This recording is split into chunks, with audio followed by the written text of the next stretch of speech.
শ্রীলঙ্কা বনাম বাংলাদেশ আজ রাত 8টায় 30 মিনিটে। আর এই ম্যাচের আগে সবার চোখ যার দিকে, তিনি হলেন বাংলাদেশের স্টাইলিশ ওপেনার লিটন দাস। তবে ম্যাচের উত্তেজনার পারদ আরো বাড়িয়ে দিয়েছেন শ্রীলঙ্কান কিংবদন্তি লাথিসা মালিঙ্গা। লাথিসা মালিঙ্গা মানেই পায়ের পাতা লক্ষ্য করে ধেয়ে আসা নিখুঁত ইয়র্কার। ক্রিকেট বিশ্লেষকদের মতে লিটন দাস ইনিংসের শুরুতে কিছুটা নড়ে বড়ে থাকেন এবং তার ফুটওয়ার্কও পুরোপুরি সচল হতে সময় লাগে। এই সুযোগটাকেই কাজে লাগাতে পারে প্রতিপক্ষ।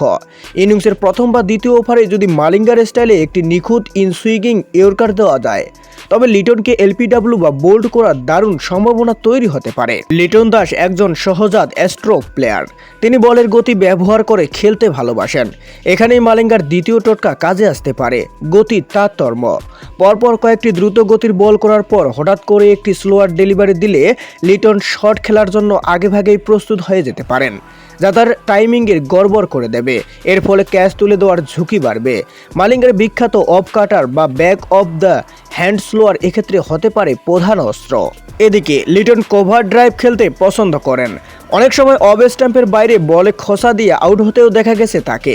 মালিঙ্গার কৌশল অনুযায়ী অফ স্টাম্পের বাইরে চতুর্থ অথবা পঞ্চম স্টাম্প লাইনে বল করে লিটনকে ড্রাইভ খেলার জন্য প্রলুব্ধ করা যেতে পারে। এরপর হঠাৎ করে একটি বল ভেতরে প্রবেশ করালে বা হালকা আউটসুইং করালে ব্যাটের কোনায় লেগে উইকেট কিপার বা স্লিপে ক্যাচ হয়ে যাওয়ার সম্ভাবনা তৈরি হবে।